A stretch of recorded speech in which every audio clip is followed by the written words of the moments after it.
మెడ్ plus లో అదే medicine అదే క్వాలిటీ, మార్కెటింగ్ డిస్ట్రిబ్యూషన్ ఇంకోటి అంటూ వీళ్ళకి అదనపు ఛార్జీలు ఉండవు. అందువల్లే 50 to 80% డిస్కౌంట్ లో మనకు అందిస్తున్నారు. అంతకుముందు తక్కువ పుడితే ఇక బతకరు అన్న నుంచి వెళ్ళి ఇప్పుడు 600 గ్రాముల బతికించిన సందర్భాలు ఎన్నో ఉన్నాయి యాక్చువల్గా. సో ఈ ఎన్ఐసియులో టెక్నాలజీ ఏ రకంగా పెరుగుతుంది? ఇప్పుడు మనం ఇన్వాసివ్ నాన్ ఇన్వాసివ్ అంటున్నాం కదా, సో ఆ వెంటిలేటర్స్ అంటే ఏంటి, ఎట్లా అభివృద్ధి అయింది ఈ ఎన్ఐసియు? సో ఈ వెంటిలేటర్ల గురించి, ఎన్ఐసియు గురించి కొద్దిగా వివరిస్తారా? So how advanced we are and status of Hyderabad in terms of providing the world care NICU. So మీరు అడిగిన క్వశ్చన్కి మెయిన్లీ ఎక్స్పర్టైజ్, ఎక్విప్మెంట్, ఈ రెండు కూడా స్లోగా మనకి పెరుగుతూ వచ్చాయి. సో మీరు చూస్తే 2000 కన్నా ముందు మనకి అన్ని రకాల మెషిన్స్ కానీ ఇవి కూడా లేవు ఇండియాలో అవైలబిలిటీ. ప్లస్ సర్ఫాక్టెంట్ ఇట్లాంటి మెడిసిన్స్ కూడా మనకి లేవు. ఇప్పుడు మనకి న్యూక్ అండ్ కార్నర్లో కూడాను మనకి ఇవన్నీ ఈజీగా అవైలబిలిటీ అనేది వచ్చేసింది. ఓకే, సో దానికి తోడు మనకి ట్రైనింగ్ సెంటర్స్ కానీ ఇవి కూడా ఎక్కువయ్యాయి. అండ్ ఈ ఎక్విప్మెంట్ మనకి పెరిఫెరల్లో కూడా మనకి ఈజీగా అవైలబిలిటీ అనేది ఉంది ఇప్పుడు బేసికల్లీ మనకి. సో దీనివల్ల ఏంటి అంటే especially babies who are getting born after 28 weeks of gestation, many of the level 2 సెంటర్స్లో కూడాను సర్వైవల్స్ అనేది చాలా పెరిగాయి. లెవెల్ 3 సెంటర్స్లో definitely 90 to 95% of the babies are going home. Less than 28 వీక్స్కి ఇంకా మనకి చాలా ఎక్విప్మెంట్ కావాలి, ఎక్స్పర్టైజ్ కావాలి. ఓన్లీ టెర్షరీ సెంటర్స్లోను, కాటనరీ సెంటర్స్ మేమున్న చోట, అట్లాంటి చోట మేము ఇప్పటికి కూడా మంచిగానే 80 to 90% కన్నా ఎక్కువగానే మనము సర్వైవల్ రేట్స్ చూపించగలుగుతున్నాం.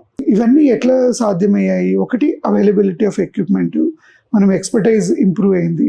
సో ఏ టైంలో మనం ప్రాపర్గా ఏమేమి చేయాలో ఈజీగా అయినాయి. ఇంకొకటి ఇంతకుముందు మనం అవుతుండే ఇన్స్టిట్యూషనల్ డెలివరీస్ కూడా మనకు పెరిగాయి.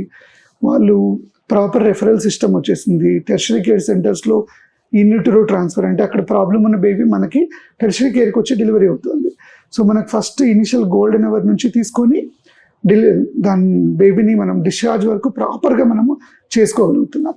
హాస్పిటల్స్ కూడా క్వాలిటీ ఇంప్రూవ్ చేశాయి. ఇన్ఫెక్షన్ రేట్స్ చాలా తగ్గిపోయాయి ఇప్పుడు ఇంతకుముందు కన్నా, హాస్పిటల్ అక్వైర్డ్ ఇన్ఫెక్షన్స్ కానీ ఇవి కానీ. సో ఇవన్నీ కావడం వల్ల మనకి సర్వైవల్ రేట్స్ అనేది చాలా మంచిగా పెరిగాయి. సెకండ్ థింగ్ మీరు అడుగుతున్నట్లు invasive and non invasive ventilation అంటే ఏంటి అనేది. సో ఇంతకుముందు ఏంటంటే మనకు బ్రీతింగ్ డిఫికల్టీ ఉంటే ఓన్లీ వెంటిలేటర్ మీద ఇన్వాజివ్ వెంటిలేటర్ అనేవాళ్ళు.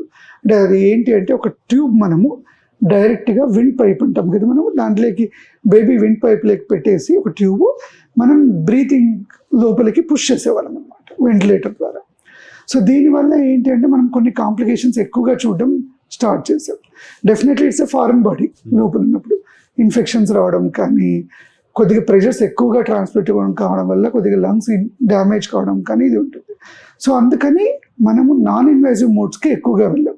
నాన్ ఇన్వాజివ్ మోడ్స్ అంటే సిప్యాప్ అంటాం మనం, continuous positive airway pressure, non invasive ventilation. ఇదే ప్రెషర్స్ మనము ముక్కుకు ఒక ప్రాంగ్స్ కానీ మాస్క్ కానీ పెట్టి మనం ఆ ప్రెషర్స్ ఇవ్వడం వల్ల లంగ్స్కి అడెక్వేట్గా బ్రీతింగ్ సపోర్ట్ వస్తుంది. సో ఇవి చాలామంది బేబీస్లో మనము చేయగలం. సో మాకున్న ఎక్స్పీరియన్స్ని బట్టి ఇప్పుడు ఎక్సెప్ట్ 10 నుంచి 15% బేబీలకి కాకుండా మిగతా వాళ్ళందరికీ అంటే 85 నుంచి 90% వరకు మేము ఇప్పుడు నాన్ ఇన్వాజివ్ సపోర్ట్స్తోనే బయటికి తీసుకొని రాగలుగుతున్నాం బేబీస్ని. సో దీనివల్ల ఏంటంటే మనకి చాలా కాంప్లికేషన్స్ తగ్గిపోయాయి. బేసికలీ ఇన్ఫెక్షన్ రేట్స్ కానీ, లంగ్ ఇంజరీ కానీ చాలా తగ్గింది. దీనివల్ల ఏంటంటే ఇప్పుడు ఇంతకుముందు సర్వైవల్ ఓన్లీ ఇంపార్టెంట్ అనేవాళ్ళు, ఇప్పుడు వాడు పెద్దగా కూడా వాడికి ఏం ప్రాబ్లం ఉండకూడదు అనుకుంటున్నాం. బేసికలీ వాడికి లంగ్ ఇంజరీ ఇనిషియల్గా అవుతే రేపు పొద్దున వాడికి ఏదైనా కొద్దిగా ఆస్మాటిక్ కండిషన్స్ కానీ ఎక్కువ రావడానికి ఛాన్సెస్ ఉన్నాయి. అందుకని ఎంత వీలైతే అంటే అవసరం ఉన్న చోట డెఫినెట్లీ వాడాలి. మళ్ళీ నేను I do not want to deviate from that. కొన్ని చిన్న బేబీస్లో కానీ ఒకసారి కాంప్లికేషన్స్ అయినప్పుడు we will ventilate, that is. But as early as possible బయటికి తీసుకొని రావడానికి ఉపయోగపడుతున్నాయి.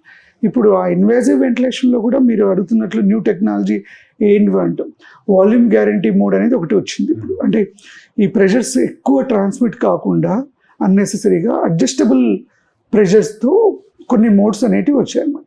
దీనివల్ల కూడా మనకి లంగ్ ఇంజురీ అనేది చాలా తగ్గిపోతుంది. వెంటిలేషన్ చేసేటప్పుడు త్వరగా బయటికి తీసుకొని రాగలుగుతున్నాము. మిగతా లంగ్ డ్యామేజ్ అనేది మనకి చాలా తగ్గిపోతూ ఉంది బేసికలీ.